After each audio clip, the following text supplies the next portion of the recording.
Olá, os Unidos. O estudo de caso que a gente vai abordar hoje vai falar sobre câncer e ozônio.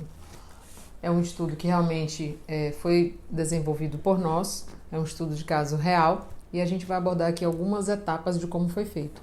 Bom, a ozonioterapia ela tem excelentes aplicações clínicas e excelentes perspectivas para o tratamento do câncer de mama. Isso, obviamente, se for detectado a tempo, né? A gente está falando aqui de um câncer pequeno e que realmente foi detectado há um tempo hábil. O que acontece muitas das vezes é que as mulheres sentem alguma alteração, como um caroço, como um líquido, como dor, como disforme, né? Uma mama muito grande em relação à outra, mas vai deixando levar com medo do que possa vir pela frente e acaba se tornando um câncer muitas das vezes que não tem tratamento. A ozonioterapia é então uma metodologia já aprovada, tá? Diferente do que muitos colegas abordam falando que não tem comprovação científica. Ela é aplicada já em vários países, em vários lugares do mundo. Ela é desenvolvida apenas por médicos e aqui em nosso país é estendido, né, aos vários profissionais da área da saúde para várias finalidades clínicas, como por exemplo na oncologia, né? Essa terapia se emprega fundamentalmente embasada na prática integrativa complementar da portaria 702 do ano de 2018 do Ministério da Saúde. Então, nosso Sistema Único de Saúde reconhece essa prática como uma prática regular. E o tratamento habitual do câncer de mama pode ser engrandecido, pode ser beneficiado com essa prática que é uma ferramenta. Bom, os fármacos quimioterápicos que são utilizados hoje para o câncer de mama levam ao desenvolvimento de reações adversas graves, que muitas das vezes afetam o paciente muito mais do que o próprio câncer.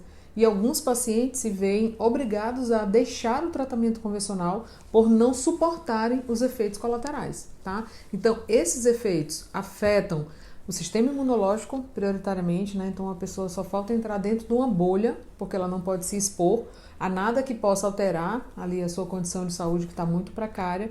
Inibe a imunidade celular, né, através da redução dos glóbulos brancos, que são os nossos soldadinhos da defesa, digamos assim, altera a nossa capacidade antioxidante e as determinadas funções do organismo que desempenham esse papel de proteção. Do ponto de vista das descobertas alemãs, onde o primeiro estudo corresponde ao conceito de que a falta de oxigênio, que é exatamente a hipóxia, a nível celular, é uma resposta grave ao desenvolvimento do tumor. Isso foi o Dr. Otto que falou lá em 1966.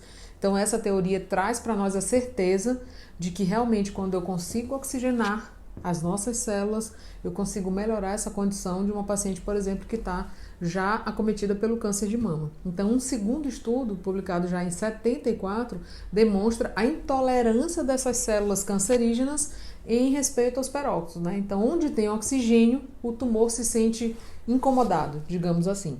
Então, quem aí já ouviu falar da genética e da epigenética? Não é porque na minha família teve câncer que eu vou desenvolver o câncer também. Então, a epigenética, ela investiga como um estímulo ambiental pode atuar ou ativar determinados genes e silenciar outros. Então, onde eu estou inserida, onde eu moro, onde eu desenvolvo meu trabalho, isso vai desencadear uma série de reações que podem fazer com que o paciente tenha câncer ou não. Então, ele permite entender como a experiência é capaz de operar transformações profundas no organismo, tá? Sempre lembrando que a quantidade de porcentagem, por exemplo, que o nosso organismo desenvolve as doenças da nossa família é apenas 5%. Então, 5% do que eu tenho na minha genética é determinante para que eu venha desenvolver doenças ou não. Então, são atribuídos à ozonioterapia diversos efeitos biológicos, como maior oferta de oxigênio nos tecidos, né, que melhora toda essa capacidade reológica do sangue, dos tecidos, redução da adesão plaquetária. A gente, se pudesse observar aqui uma lâmina de um sangue pré-ozonioterapia e de um sangue pós-ozonioterapia, a gente ia ver como é diferente, né, essa formatação das células sanguíneas, a cor desse sangue fica diferente. Então a gente percebe a olho nu, sem precisar de fato colocar num microscópio, como é diferente um sangue pós-ozonioterapia.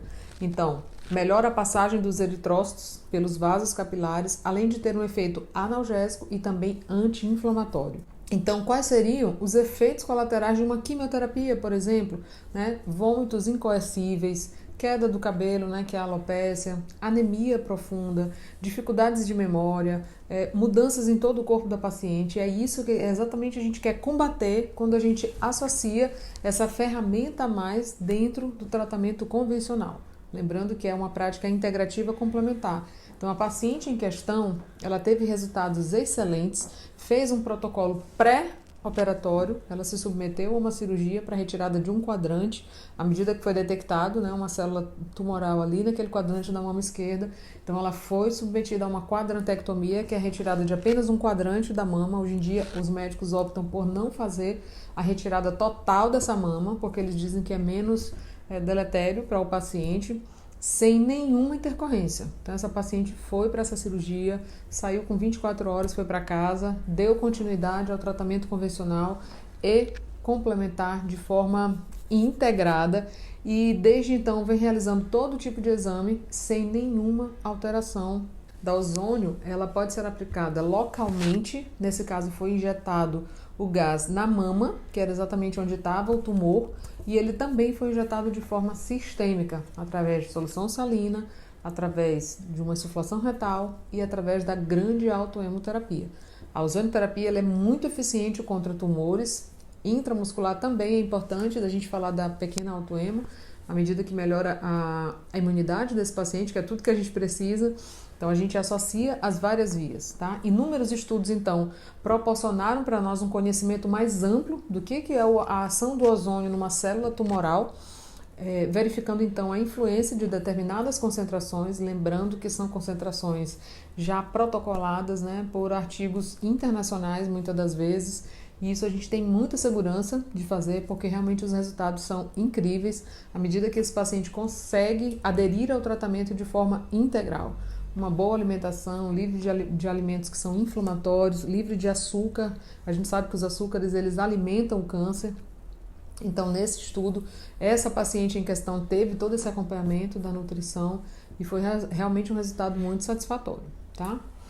Qual foi a metodologia, né? Esse artigo, então, é um estudo de caso onde a paciente fez uso da ozonioterapia concomitante com todo o tratamento convencional. Pela medicina ortodoxa, tem 3 tratamentos mais empregados para o câncer de mama, que é exatamente a quimioterapia, a radioterapia e a cirurgia. Bom, apesar da relativa eficácia, a perspectiva de cura nem sempre existe, tá? E além disso, os efeitos adversos provocados, então, por essas 3 terapias combinadas costumam ser bastante dolorosos. Os pacientes sempre relatam queda de cabelo, náuseas, vômitos, diarreias terríveis, fraqueza, uma astenia absurda, entre outros sintomas. Então, ao longo de várias décadas, revistas de prestígio, né, nos presentearam com artigos que realmente corroboram, falando da capacidade do ozônio em induzir danos diretos nas células tumorais e também de potencializar o efeito da radioterapia ou, por exemplo, da quimioterapia. É possível, às vezes, o paciente ser submetido a uma etapa de quimioterapia, uma etapa de rádio e não ter o resultado esperado. Quando a gente consegue associar essas terapias integrativas, o paciente tem uma resposta diferente.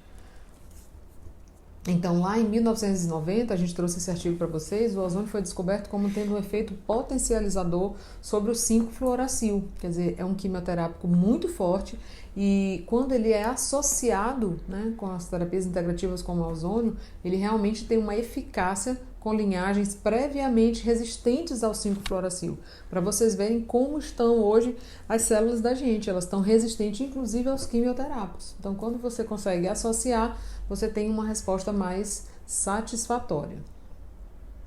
É evidente que o sistema imunológico desempenha, né, um papel primordial na defesa do organismo contra infecções e contra o câncer. À medida que, por exemplo, o paciente tem a sua imunidade abalada, ele precisa ter o seu imunológico aumentado, para que ele não venha a abrir as portas para infecções que a gente chama de infecções... Deu um branco, Matheus. Infecções oportunistas.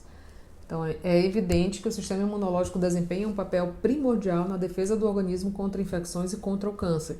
À medida que, quando o paciente baixa a imunidade dele, ele dá abertura para as infecções oportunistas. Então, graças a alguns ensaios clínicos recentes, o papel da modulação imune como estratégia antitumoral foi claramente estabelecido e é exatamente isso que esse artigo aborda. Então, a terapia a oxigênio e ozônio, como muitas das vezes a gente olha descrito nos artigos, não deve ser utilizado como substituto de qualquer tratamento oncológico, por exemplo, como químio, como rádio. O paciente fala para você, mas eu me sinto mal, vou largar a quimioterapia. A gente nunca orienta que o paciente faça esse tipo de abordagem, largar as terapias convencionais para que possa executar só as terapias integrativas. A gente sempre fala para ele manter as duas.